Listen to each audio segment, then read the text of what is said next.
and welcome to another SEL Tip Tuesday. Today we're at an after-school program at Cato Middle School called Cavalier Gatherings. The program fits in perfectly for this time of year. The young people are going to learn a little bit about how to manage grief and make an ornament to remember a lost loved one. And we'll talk a little bit about what grief looks like, and I think for you guys as kiddos, sometimes we don't understand that grief comes in stages, and sometimes we feel guilty about the way we feel. So I wanted to talk to you guys about that a little bit.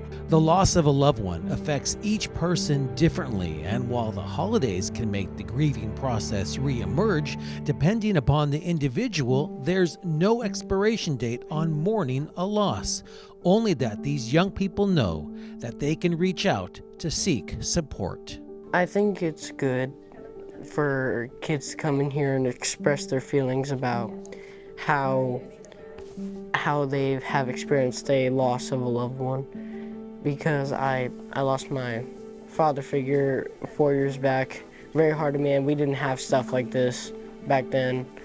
Now, one of the benefits of today's class is that it provides an outlet for safe communication and a roadmap to help navigate future emotions. It's important to know how to deal with our emotions, and grief is a normal emotion when we lose somebody, and sometimes our kiddos don't know how to deal with that, and sometimes they feel guilty, sometimes they feel happy, sometimes they feel sad. So they don't necessarily know that that's all part of grief, and that's normal stuff for them to deal with. I realized that my dad is always going to stay with me in my heart. For many young people, just like Reagan, the pain is more real this time of year, while the process of healing may seem slow. I've known that there are a bunch of stages of grief and that you have to go through all of them to get to finally just accepting it. But honestly, I haven't accepted it even though it's been a year. The pain of losing someone very close could be a lifelong memory. One of the benefits of making a Christmas ornament honors the memory of their loved ones during the holiday season. Well, first I just put gold because it matches my Christmas tree. And I put blue because blue is my dad's favorite color. And inside there's a note I wrote to my dad.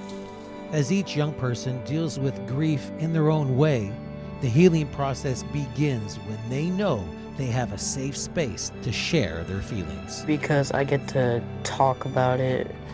I don't really get to do that with some people. I don't like talking about that in front of my friends, because like, say if we're having a good time, we would kind of make it like depressing. I don't want to do that, so I think it's good that we have a whole class session about it. Well, that's it for this edition of SEL Tip Tuesday. If you enjoyed today's program, go ahead and give it a thumbs up, or subscribe to the channel if you'd like to see more content just like this. We'll see you next time for another SEL Tip Tuesday.